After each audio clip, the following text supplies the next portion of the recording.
Remember, all I'm offering is the truth, nothing more. Is the iPhone X overpriced? Are you going to get what you expect, what you want, or will you be left wanting? Well, let's take a look at some of the factors that are behind the pricing before we reach a conclusion.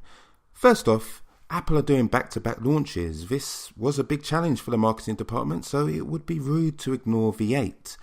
You can imagine the discussions going on with a junior and a senior in that marketing department.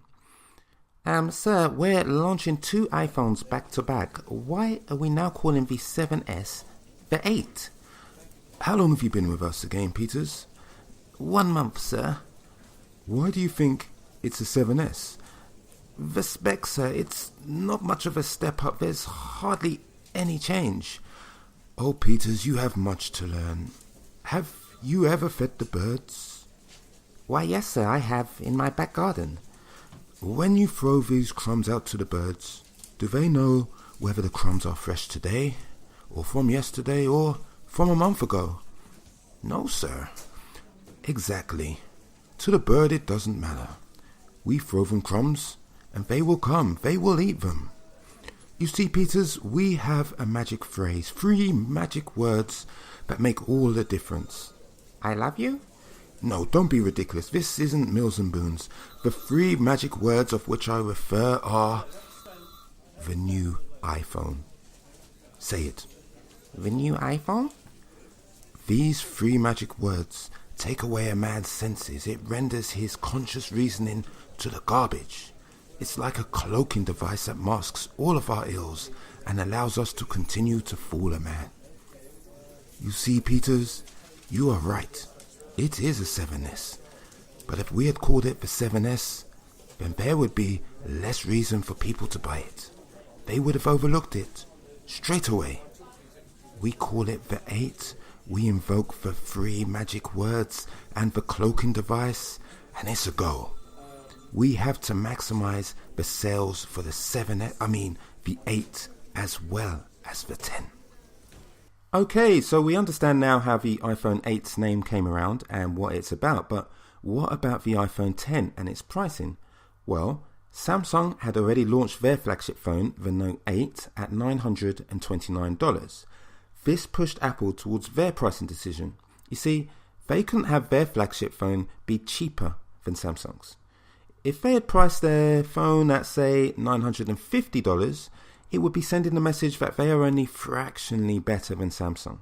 Now, Apple does have a valid claim to being a premium product.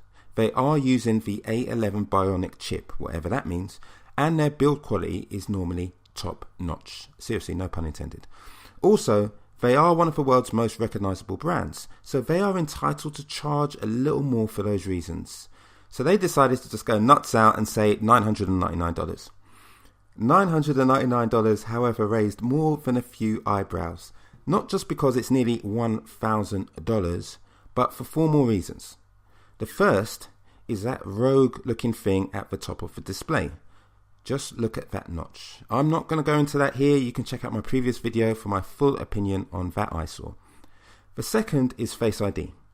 This may work just fine, and I hope it does, but I can imagine that there will be a slew of videos out soon after launch saying how I fooled Face ID. The problem with Face ID isn't Face ID per se.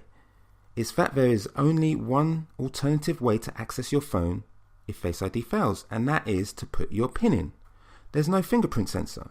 Some may say, well, that's not a big deal, but is that the standard bearing material for an Apple flagship phone in 2017? No, it's not. Number 3, you're going to have to shell out close to $100 for fast charging if you want it. That's 10% of the phone's price just to get what Samsung are giving as part of their base package. Is that what you deserve? No, it's not. Number 4 is more subjective. This whole device to me just feels a little too experimental. I'm not giving up that much money on an experiment. This phone almost has a crowdfunding feel about it.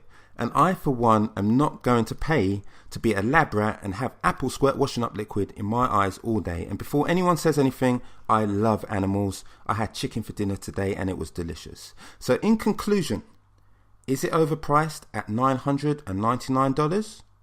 The real question is, are you getting true value for $999? This is Apple's top drawer phone. Now, if you compare it to Samsung's flagship, the Note 8, even a blind man can see that you're not getting the same value. I'm not saying don't buy it. What I'm saying is that the phone is overpriced for the spec, in my opinion.